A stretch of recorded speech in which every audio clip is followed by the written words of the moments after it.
So good afternoon, and it's so great to be here. Thank you, Hannah, for that lovely introduction. As she mentioned, my name is Kelly Bristow, and I am the registered dietitian and global nutrition affairs lead for Bayer Crop Science. And I'm so excited to have next to me today Nicole Rodriguez, who is an award-winning dietitian nutritionist based in New York metro area.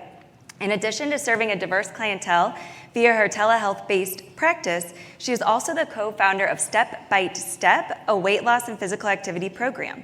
She's a self-described advocate, and Nicole is passionate about empowering individuals to feel good about the abundance of food choices at their fingertips. And it would be a shame if I did not mention that Nicole just completed a 30-day McDonald's challenge, and I highly recommend you checking her out on her social channels as she went through, and what was it, under $5? $5 a day for 30 days. For 30 days. She really So if you did haven't it. had McDonald's in a while, you'll leave following her story wanting to do that. So I'm sure she can connect more on that here too. She's also the co-host of Food Bullying Podcast with Michele, where they work to connect the dots for dietitians and consumers to agriculture. So with that, next we've got Michele Payn. She wrangles cattle, kids, words, and stubborn farmers. She's a lifetime Holstein breeder and an avid Spartan living on an Indiana farm with her city slicker husband. And she is a mom chasing her cow-loving runner daughter around the country. If you're not following her, you should definitely check her out too. Her daughter's amazing as well. Michele has raised millions of dollars for FFA and 4-H, worked with farmers and ranchers in more than 25 countries, and has built a business to serve people for agriculture for 22 years. Earning a certified speaking professional designation given to only 900 people around the world. She is also the author of Food Bullying, Food Truths Farm to Table, and No More Food Fights. So with that, we have actually added stickers to some of your chairs to win a copy of the book. So we're gonna make you all get up. I usually regret doing this because getting everyone to sit back down takes a minute, but we want everybody to Look right at the front of your chairs. You can look right in the front of your chairs. Yep. And they've got a wonderful food pun on them. There's a food sticker. Hold it up if you have it. Take a look. Everybody up. Love that. Great idea. Can I ask? Do they have them? Oh, we have one.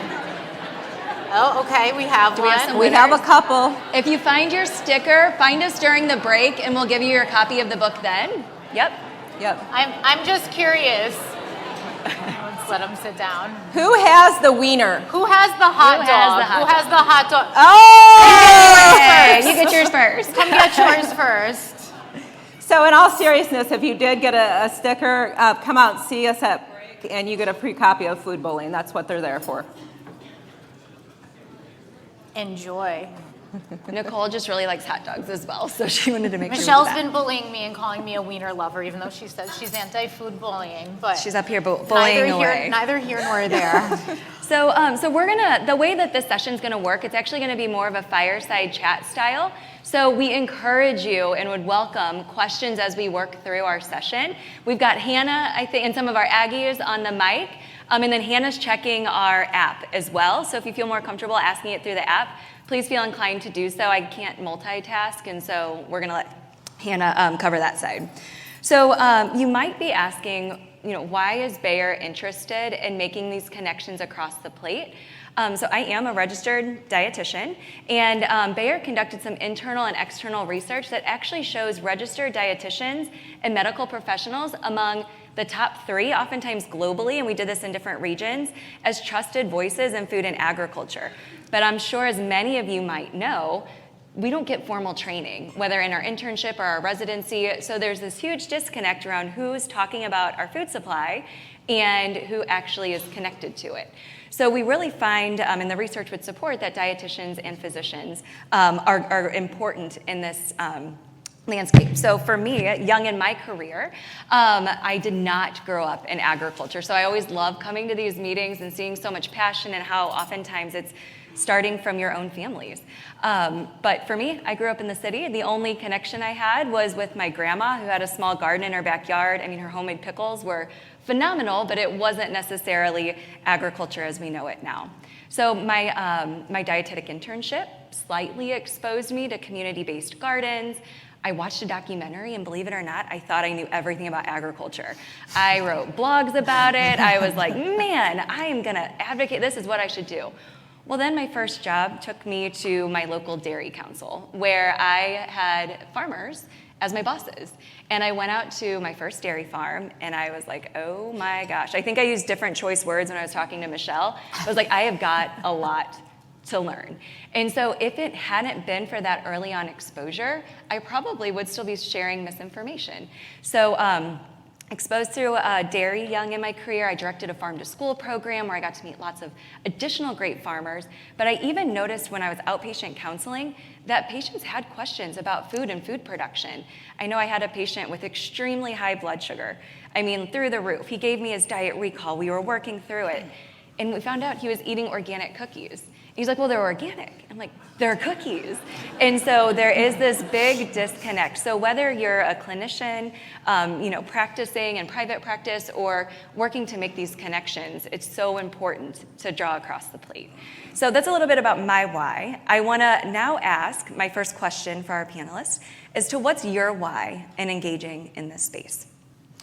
So something that really resonated with me from Danielle's discussion this morning was not looking at the quote-unquote consumer, but looking at customers. And when we're really looking at customers, what are we all looking at? We're looking at families, right? We're looking at people who shop and try to feed their families the best they can. So when I come full circle and think of my why on a daily basis, I think of my mom. She was a single mom raising me and my younger brother.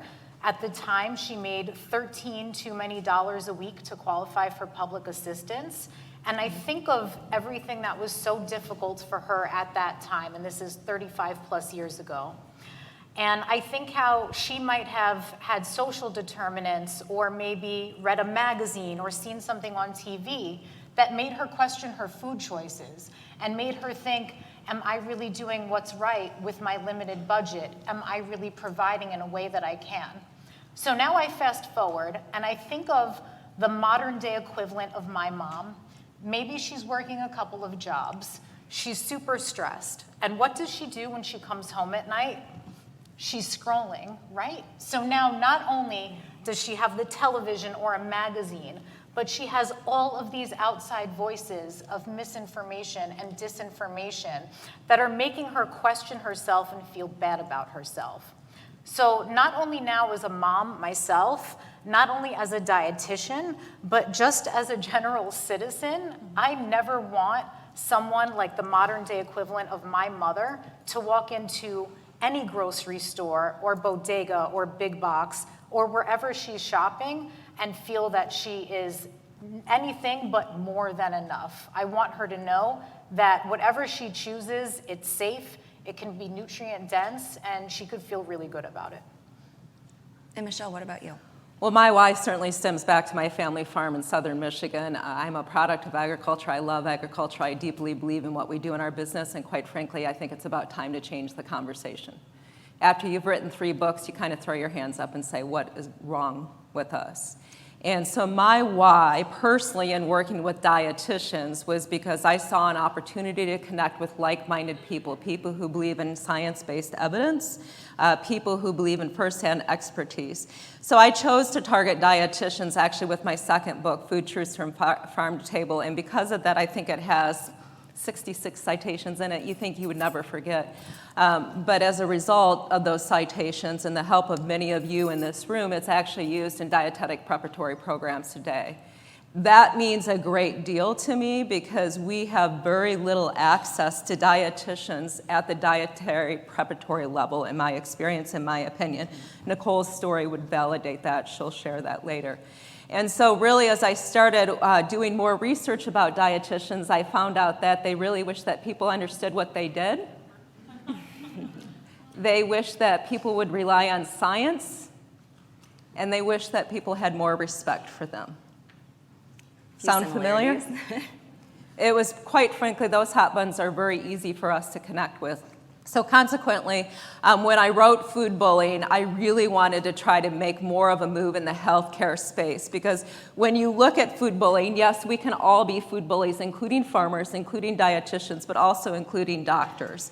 The dietetics community has a unique lens because obesity is a major epidemic in this country. Used to be the leading epidemic, now stress is. Shocker for everyone, right?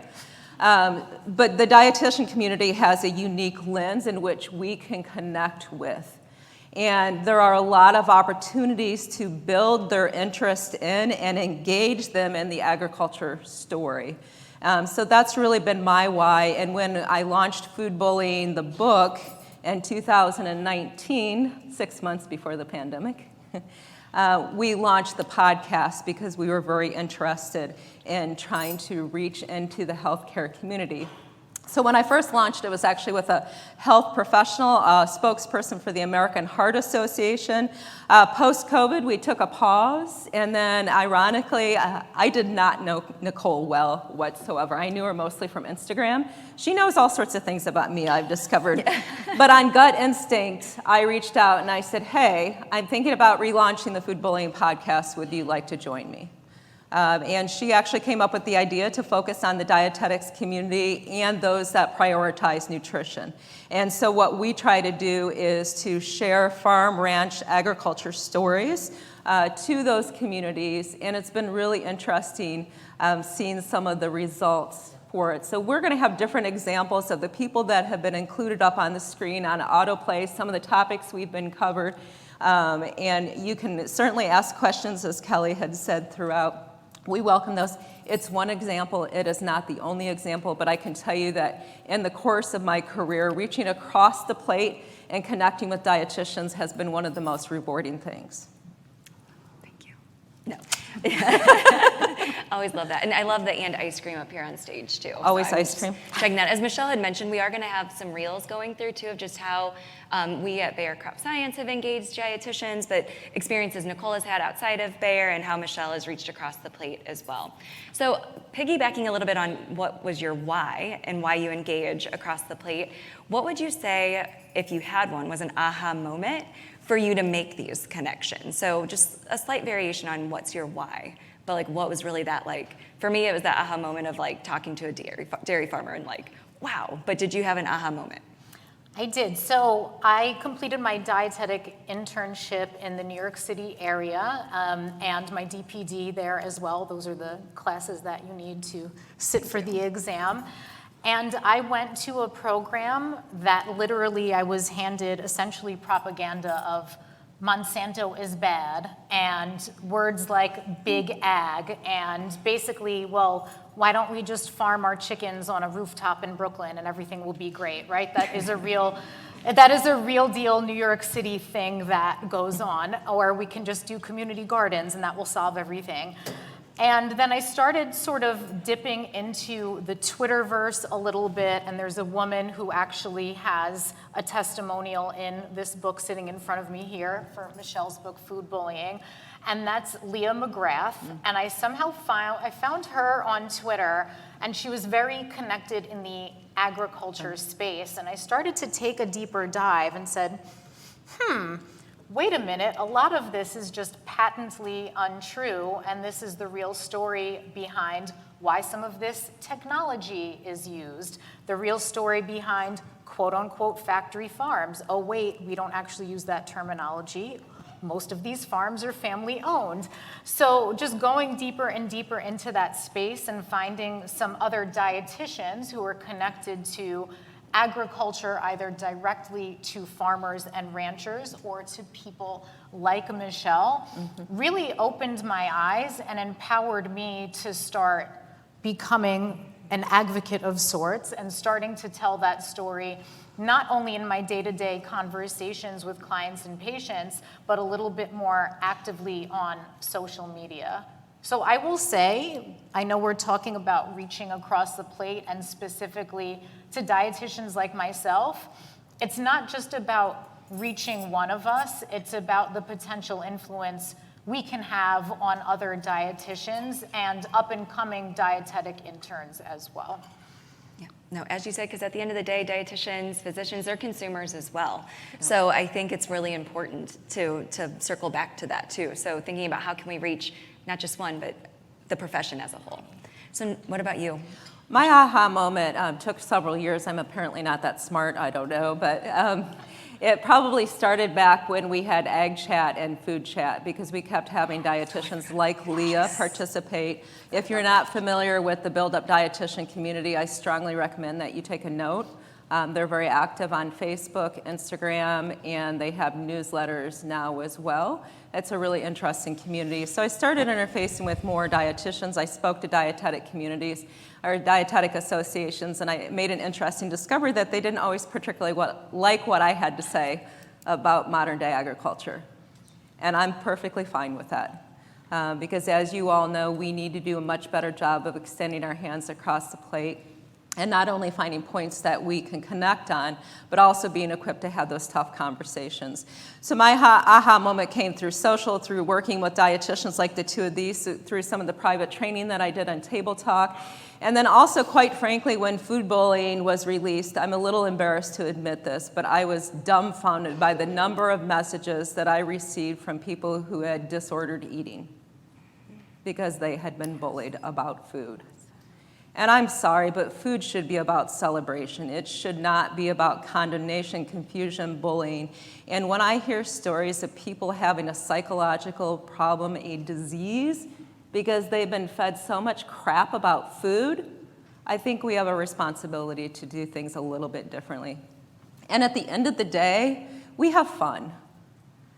You know, how many people in this room are sick of all the negative talk about farming, ranching, agriculture, and food? Bring you down. Right? It's depressing. It's food. So let's have a positive discussion. And here's the deal.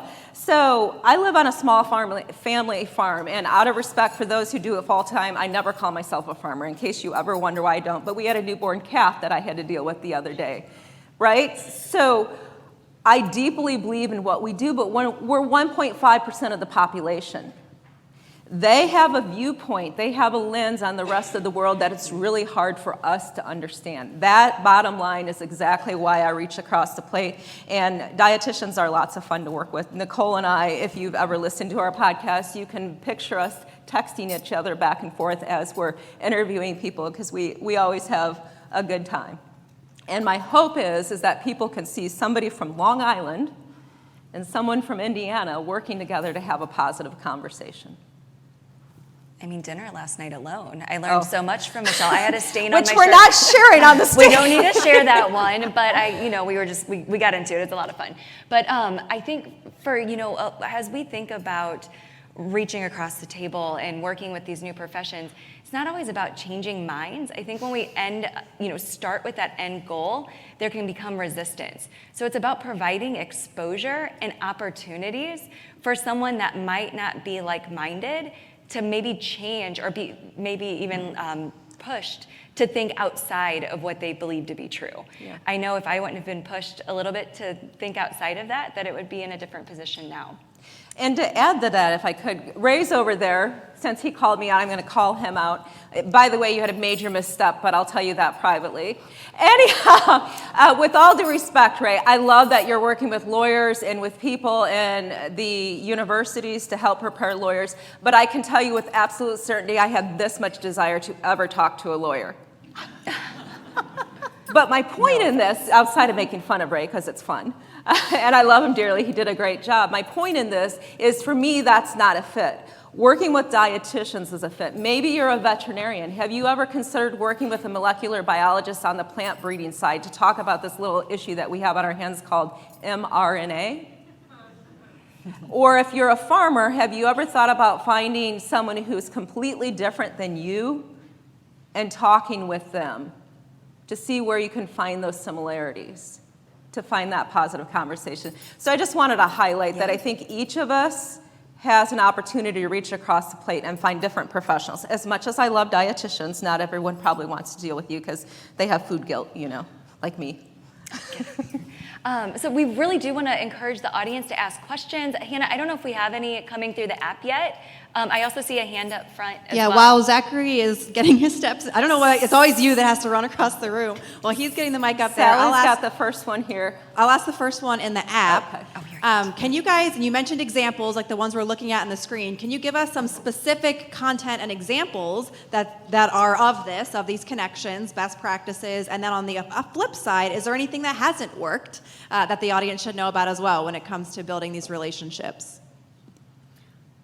Can I answer that? Yeah, So go I ahead, think Nicole, start. something that's really, really helpful from the dietetic perspective is if you already have a website, which many commodities and checkoffs do, offering us a nutrition-specific toolkit is so immensely helpful because a lot of times we want to help, we want to get information out, but we want to know what are you specifically trying to convey to those customers, to those families that perhaps I can put my own spin on and deliver in an even more positive light. So providing us with something concrete that's in my language that I can sort of then digest for those customers is really, really key. I will say that's super helpful. As far as what's not super helpful, I feel I can be candid here. I was invited to so many virtual cook-alongs after the pandemic, and I'm sorry to say I can't, that's probably like the least valuable thing I've participated in, because when I took this conversation that I was having to my trusted group of dietitians that I consult with in a chat thread on a daily basis, they said that it's not always about the influencer, it's not always about people with the biggest following, but it's about who really wants to convey the message. So sometimes you have these invite-only events and you're sending out some kind of kit with branded items, and I don't know, I think some of these brands have spent, has to be hundreds of dollars per user like me on sending us like yogurt or something and like, hey, go cook with this. And I take a picture, here's the thing I made, but it's not making an impact, right? So I think spending more time on that education side and spending more time on things like webinars that are actually offering me insight, those are way more valuable than something that's super branded and like, oh, look at me, I got this thing in the mail. Like, I don't care. I don't need any more things in the mail. And Nicole's being modest. She produces all sorts of content. I highly recommend that you follow her on Instagram because she does have a huge personality there. There's a lot of lessons to learn from, and she produces content. The best example of content that I can offer for this particular session outside of the books is the podcast. We're at about 41,000 downloads at this point. Which isn't huge, but it's certainly enough to make an impact. And as far as what hasn't worked, I think going back to the early days is if you try to do too much when the podcast was weekly, it ate too much time in trying to find the right kinds of guests and so forth. So when Nicole came on board, we went to the first and third Mondays of every month, and that works well. And what also does not work well is when we are approached by people who put the pressure on us to include their very branded specific content. I am not a paid gun. I've never been a paid gun, nor is Nicole. I'm speaking for her on her behalf here. And relationships matter, folks. I think we all know that, and sometimes being able to look at these great people that we've had, most of them are folks that are in these books, and now with Nicole's network as well, we've been able to combine those. So I know Sally had a question here. I'm going to throw a book because you get a free book. There you go. While Michelle's throwing, I wanted to add just quickly to that, as someone that's creating content for exposure as well, especially around controversial topics, you're going to have someone in your audience that is just not going to agree with you. And for me, from experience, becoming defensive doesn't necessarily move the needle. So it's not always the easy thing to do, but saying, I hear you, I'm trying to understand where you're coming from, this is the evidence that I'm sharing today. So trying to kind of come alongside just to piggyback a little bit on what these two have shared as well. But please, up front. So Michele mentioned this briefly, and I think it's a huge problem in ag. The infighting, what do we do about it? There are, I will call them smaller farmers. Maybe they have, I don't know, 20, 30, 40 acres, and they raise pasture pork. And they'll advertise on their website, hormone-free. That's not accurate. Sure. Better than so-and-so. It's also twice as much as what the most average people will pay for pork chops in the grocery store, and they don't think about that mom who has 3 kids and not much income, who needs to eat too. So that's my thing. So I'll take this one because the infighting of agriculture, if you've ever heard me speak, you've probably heard me get really mad about this. United we stand, divided we fall, period, end of story. If you are condemning people because you are in animal agriculture and you think you're superior, you're wrong. If you're condemning people because you work with farmers that farm more than 5,000 acres and you condemn those who farm organically, you're wrong. Now, if you breed Holstein cows, you're absolutely right. Yeah, you laughed. A little biased. So the point here is, folks, that we have a responsibility to hold each other accountable. I'm not going to go off on it right now, I promise. I will talk about it all night long if you'd like. We have an issue at hand right now that is dividing us significantly with mRNA technology. We have a major opportunity. Are we going to take it? Because as long as we choose to market ourselves as superior to another type of agriculture, or we condemn a technology because it doesn't align with our political beliefs, or we think we're superior because we farm a certain way, we hurt all of agriculture.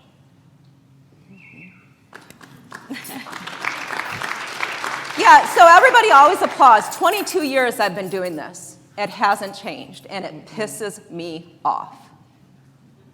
Sorry for the language, Hannah. No, and I want to let Nicole actually answer this as well, because there's actually within our own profession, I actually see some similarities. Oh yes, good point. So much similar to that. So I'd like Nicole to maybe share some light on this too. Yeah, Sally, you mentioned the point about this maybe not being for every consumer. And just tying it into some of Kelly's commentary earlier, I think a lot of times it's not about changing minds, and this is something I've really learned the past few years, but having the opportunity to offer information so that everyone can make the choice that suits them best. So I think as long as we're still offering this information about issues like hormones and antibiotics and feed, as long as that information is at the ready, then you can make that choice as a customer. And she makes choices, if you all aren't aware, to eat Fruit Loops all the time. Listen, I'm mostly a General Mills gal, but occasional Fruit Loops. Yeah, but she told me during our 100th episode celebration that she would prefer to roll in Fruit Loops and smell like them. To which I informed her that I would prefer to go to the bar and smell like my cows.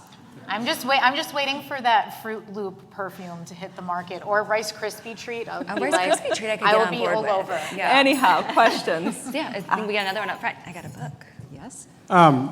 Great comments. Dietary guidelines. You know, you talked about influencing people, like you were organic versus not, or whatever. How big of an impact do you think the dietary guidelines are having on our obesity problem and our kids in schools, and where does this stand, and how do we contradict that or continue to promote what we believe in? I'm going to say that the dietary guidelines are really not having an impact because unfortunately no one's following them in the first place. So I don't think it's an issue of the dietary guidelines. I think it's an issue of, it's a failure on a lot of our parts to increase produce consumption. And I know we're going to talk about how we can partner in that arena as well in a little bit, but I don't think the dietary guidelines are the issue if we look at the data we have available as to what people are actually eating. It is. If you actually take a step back, it's half your plate fruits and vegetables. A lot of what we're saying is to include a diversity of foods, but to Nicole's point, we're just not following it for a number of reasons. And so what can we do to actually encourage consumption as it's directed? Can I add to that, Kelly? Please go ahead. So I think it's interesting to look at that from an agriculture standpoint, and this is probably not going to be a very popular message. But it is something, because I've worked in the mental wellness space trying to help our suicide rates in agriculture. I think we have to take responsibility for the weight issue we have within the agriculture community. We don't follow dietary guidelines either. And that directly correlates with the way we feel. If we added more vegetables, which I know is not popular in this audience, and fiber, It is directly shown by dietitians, and I have all sorts of evidence. The progressive dairy column that I write is coming out, Kimmy, I think she said in a couple of weeks, specifically around nutrition and managing stress in agriculture, with expertise from dietitians. Yeah. So actually, I want to ask, and I think it's a good segue too. Nicole, this one's directed at you first, but Michele, you can definitely jump in. So plants need animals, and animals need plants. Can we say that one more time? Do we all agree plants need animals, animals need plants? Raise your hand if you're in agreement in this room. I hope it's everybody. Hell yes. Okay. Sorry, Hannah. So can you talk a little bit about After lunch, I don't mind. Keep it spicy after lunch. Keep everybody awake. We just No need worries. wine up here, and we could have a real conversation. happy hour yet? No, even, I mean, our break, we had lots of veggies out there. That was great. Yes. But can we think about how using pairings across the plate could actually help increase consumption and neutralize the conversation a little bit? Maybe that's not the right word, but I would love to hear from you on that. Yes, absolutely. So if you're familiar with me at all on the Animal Ag page or on my own personal social media, I am all about the inclusion of animal proteins as part of a plant-based diet. So it is all up to us in this room. I know I have a lot of our animal producer friends here, obviously. You need to stake your place on that plate because, again, taking it back to the dietary guidelines, everyone familiar with my plate? Raise your hand. Okay, it's been a few 10, 12, 15 years or something like that. So it's been a while, 2010, right? It's been a while. So if we look mathematically, we're numbers people in this room, right? If we look at that plate, half of my plate is supposed to be fruits and vegetables. Cool. A quarter of it should be some kind of high quality grain or starch. That sounds like another plant. So far, I'm at 75% plants, right? So if I'm reserving that 1/4 of my plate for 3 to 4 ounces of chicken, look how I said chicken first, Tom, chicken, steak, pork, fish, other mutton, I want to make sure I'm covering everybody in here. If I reserve that 1/4 of the plate for an animal-based protein, guess what? I'm calling that a plant-based diet because mathematically that's what it is. So this whole conversation about plant-based, plant-forward, it's about you all as well. It's not about these different meat analogs or plant-based alternatives. It's about taking the conversation back to how delicious is, I don't know, how delicious is steak and onions and peppers? How delicious is a chicken salad? How amazing is pork and beans and greens and stuff like that? So it's not us versus them, it's how are we all included together. So when you're starting to think about plant-based, I hope everyone walks out of here and thinks, okay, delicious animal-based protein, fruits, vegetables, and grains. Because when we have that conversation, not only does everyone win from a nutritional perspective, but then there's less strife from the outside looking in. And again, mathematically, I show this graph a lot when I'm speaking to beef farmers and ranchers. I do sit on the board of my local beef council.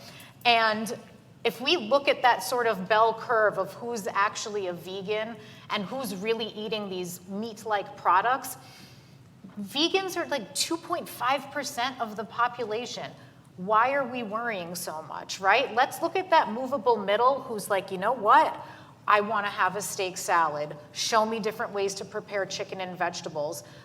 Pork and this new thing, like I'm all about it. So again, that positive spin. I'll say one more thing. When I'm talking to people about actual growing practices, guess what?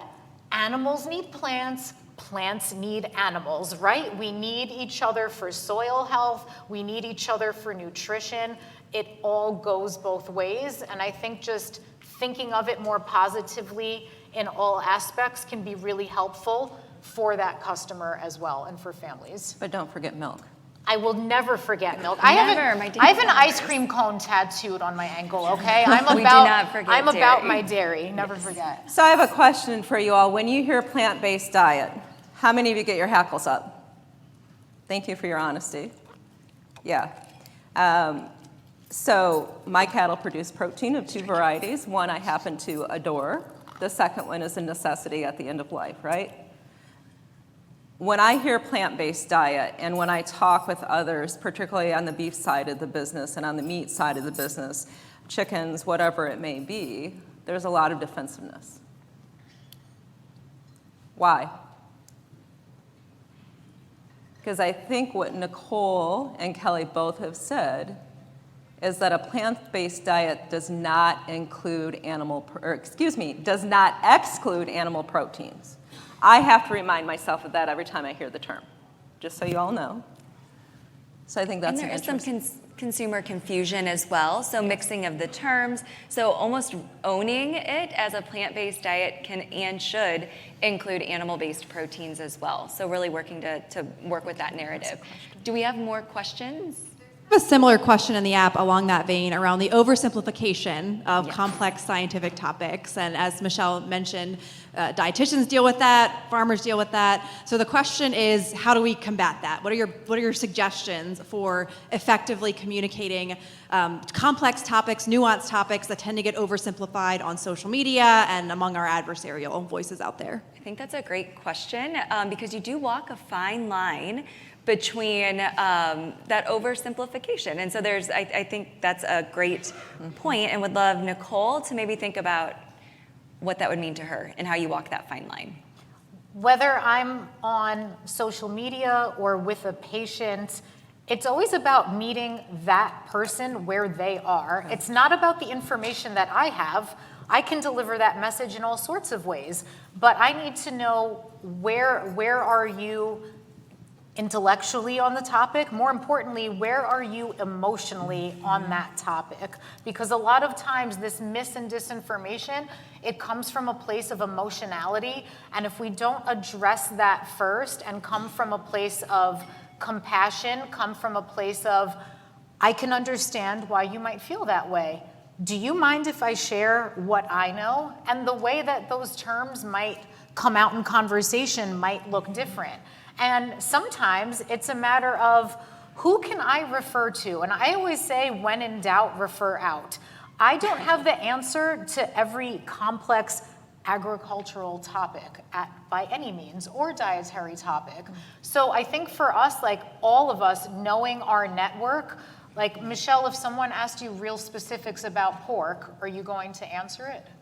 I'm going to do my best, and then I'm going to talk to a pork farmer and refer them to have that conversation. Because you know those people, precisely. So I might be referring someone to take a deeper dive on a podcast with a PhD in nutrition on a certain subject. I might be referring directly to someone like who just came up here. I might say, go take a look at what Brandy Buzzard is saying about this, a beef farmer and rancher. It really is case by case. Because I think the worst thing we can do is continue the spread of misinformation. And so I'm always encouraging people that if you're not comfortable to answer the question, then just don't. I would much rather get the answer of I don't know. And especially, I mean, working with some of the complex topics that I work with, I am by no means the expert across the board, but I guarantee you I've got a researcher or a scientist that is, a plant breeder. And so really making those connections for the really technical deep dives, I think is great. So Michele, what about you? I think one of the things that we have to be very careful of, and we all know this, is we dump data and puke science on people's shoes. We love it. What Right? a lovely visual. Isn't it? You're welcome. Better than what I told you last night, isn't it? Anyhow, in my experience, and I say this cautiously because I don't want it to be taken out of context, if you truly know your subject, the most complicated subjects that we have in this business, that means that you can boil them down and relate to people, as Nicole said, where they're at. So I'm sure that if a plant breeder ever heard me explain GMOs to someone, they would hate it. But you know what? If I can relate to a dietitian or a mom, and they suddenly understand that GMOs are okay, or if I can talk about giving my cow antibiotics to a mom who's had mastitis, I never mention science around it. I do not lead with science, let me put it that way, because it's about connecting on that emotional level, as Nicole had alluded to. So she and I are friends at this point. When we started this adventure, we were acquaintances, professional colleagues, but we connect as moms. We like to tease each other. We're vastly different, but we connect on these hot buttons that I'm talking about. And that doesn't mean that I need to shove farming down her throat or gross her out at dinner, but I did kind of do that. So what other questions do y'all have? Yeah. Great. I'm going to run a book. Thanks, ladies. I have a question before I ask that, though. So Michele mentioned the column in Progressive Dairy, so that will be in the next issue, which is May 25th, as part of a special mental health section. So be looking for that. So my question, based on what you guys are talking about, is what are the risks and rewards that are involved with collaborating on controversial issues? So we all have heard plenty of controversial issues throughout the year. Thank you. Throughout the years, and curious how you deal with those situations. Nicole, I'm going to let you do that first. Okay, I will take that first. So again, it's a learning curve as to how much you want to put out and how much you want to share and who you want to answer or not. And I know Ryan Goodman is in the audience, and I've definitely looked to him for example on many occasions. But you do run the risk, and so I'll give a couple of examples. I had taken a photo of my daughter at the Altamont State Fair in upstate New York, where my parents live, and she was petting a cow, and maybe I said something about beef, and all of these, for whatever reason, like hardcore vegan activists came at me and told me what a terrible mother I was, and what am I teaching my daughter, to be a murderer, and what else are you poisoning her mind with, and just kind of like went through the gamut there. It was kind of tough to read, right? So I think knowing that maybe being a little bit more positioned in the middle and coming from a place of, again, being able to share information as opposed to being so like, rah, rah, rah, this is what I'm into, I think can be really, really helpful. And it's something I've learned along the way. I've also learned not to engage in those arenas. And you can utilize your mute button. You can utilize that delete button. You can block people. And it doesn't make you cowardly, but you also have to protect your energy in the digital space and online. I think that's your right. But again, coming from that place of, here's the information I have to offer, or glad to engage with you in conversation in a private message, some of those tools, for me personally, have been helpful. Yeah, thank you for sharing, Nicole. And so, Michele. So I will be very honest with you and tell you, two decades of dealing with this negativity about a business that you love is absolutely draining. Prior to COVID, I was about as burnout as you can get. I can tell you that I'm very happy to be here with you traveling again today, and I think it's important for us to decide where our energy can be expended. I have played big in the social media space. I still believe that it's a place to reach out and reach people that I would not normally have the opportunity to talk with. However, I have been very careful about monitoring our address because, of course, like I'm sure many of you in this room, I have been approached by activists, threatened by lawyers, et cetera, et cetera. So to me, the way that I've chosen for the last few years is to not engage in the most negative conversations. If I can't make a personal difference, you will not see me engaged in the conversation. And it's not because I don't care, it's not because I'm lazy, it's because I have to protect my own health in doing that. And I know that there's many people in this room that share that sentiment as well. So the controversy is there. How agriculture responds today, and you may not like this message, but how agriculture responds today in 2023 is vastly different than we responded 5 years ago. I see more divisiveness, I see more politics, and I see more ego flexing. And it saddens me because I think agriculture can do better and needs to do better. People have a right to choose the nutrition that they want for their families. I'm a mom. No one, including these two ladies, are going to tell me how to feed my daughter. She'd probably punch them anyhow. So. Yeah. And I just want to bring that up because we try so hard to educate people, and Nicole has mentioned it as well. It's about a conversation. And if somebody doesn't want to drink milk, do I like it? No. They don't want to eat meat, do I agree with them? No. But at the end of the day, it really doesn't matter.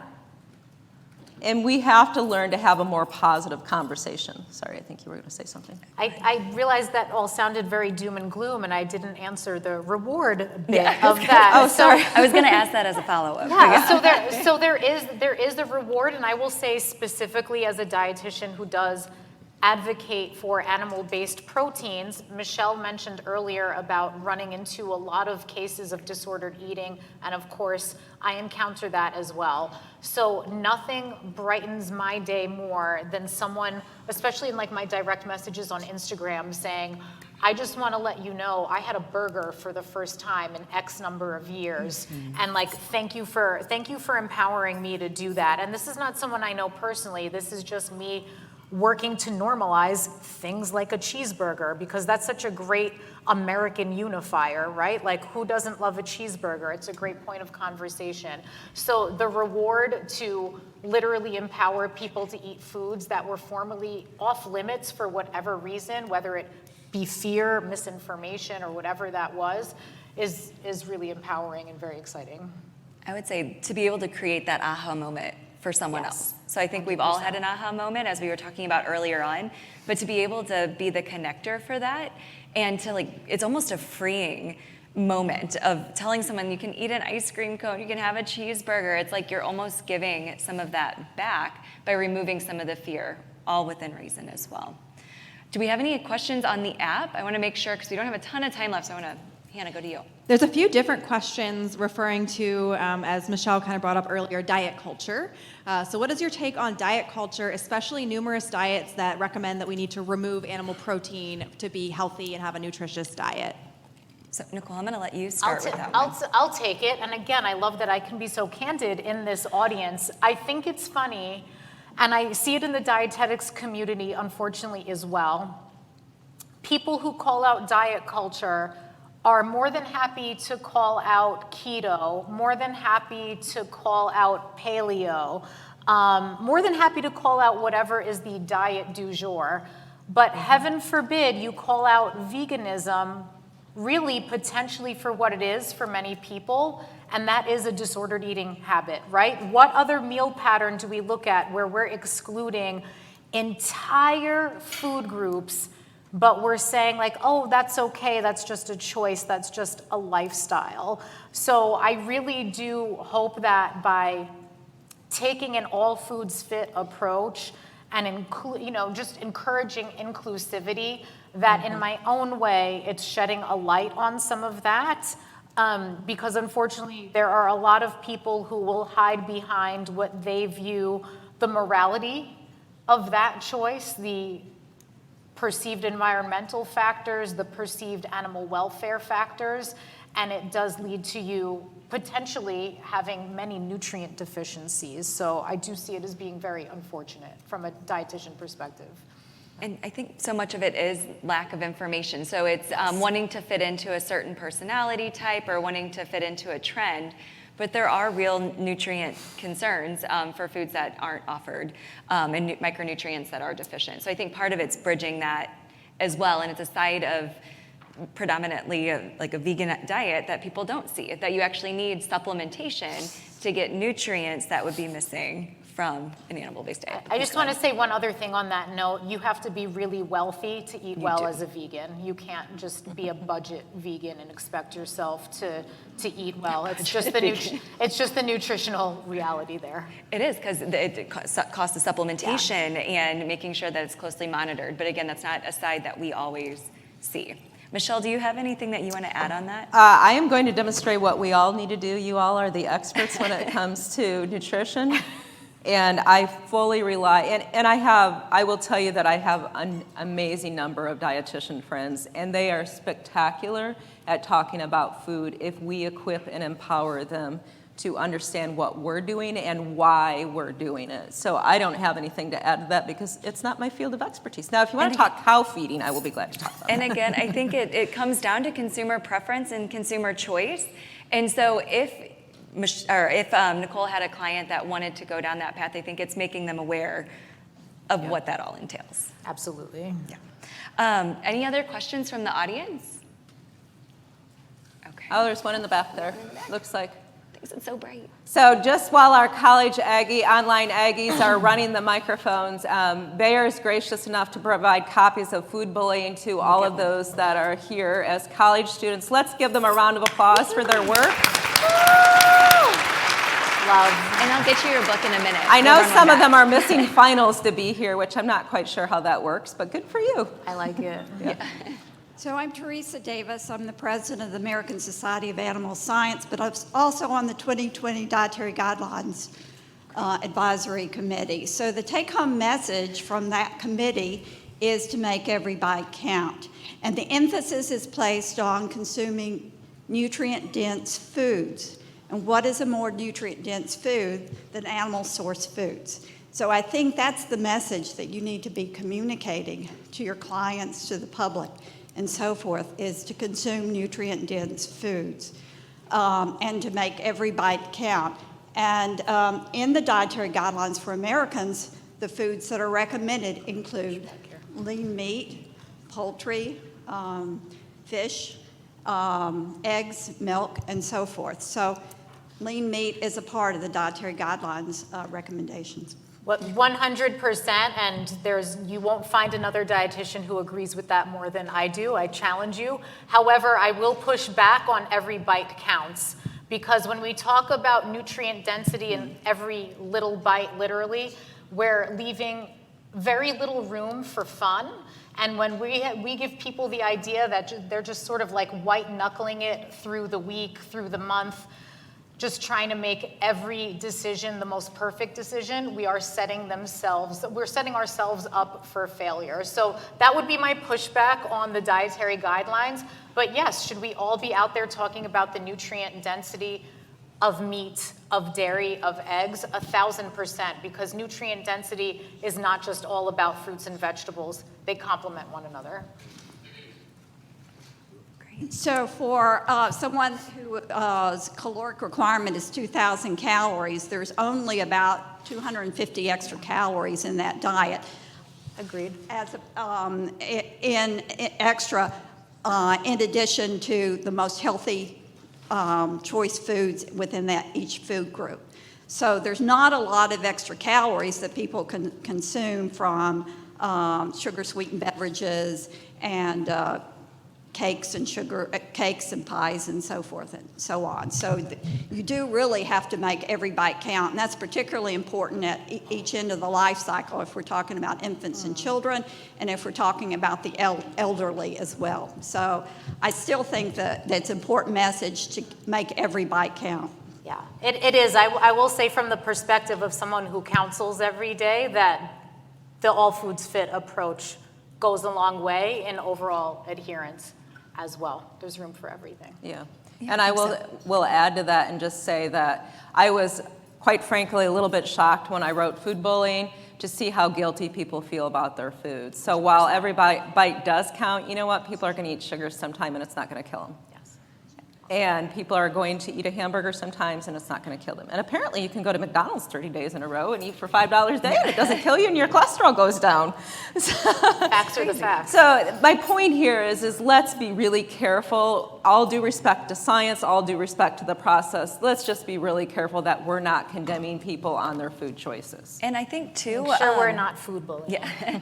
I think, too, it's thinking about having worked in school nutrition for so long, making every bite count, what sometimes is a compliment to help do that. So a little bit of ranch goes a really long way on the side of a carrot. Dairy, sometimes chocolate milk might help. So we need to definitely, but we've got to think about at the root, what is that nutrient-dense food? And sometimes what can complement that to make sure that we are getting those really important nutrients from those foods, and thinking about it in that context too. So I do want to ask a little bit. We've seen a lot about your podcast. We've got it running up behind us. How would you say the podcast has helped you meet people where they are and drive conversations in meaningful ways? We've touched a little bit, but. I will say the most rewarding bit is in-person conversations I've had with people who are aware of the podcast, especially as a parent. Again, I live in the New York metro area where a lot of people do not have a connection to agriculture. So I have I'm a Girl Scout troop leader, and one of the fellow moms listened to my podcast. And she said just how happy she was because she's felt pressure from other moms who are telling her that she has to go through the supermarket and scan all the labels, and there's some system that tells you, like, should you put this in your cart or not, or is this going to give you and your family cancer?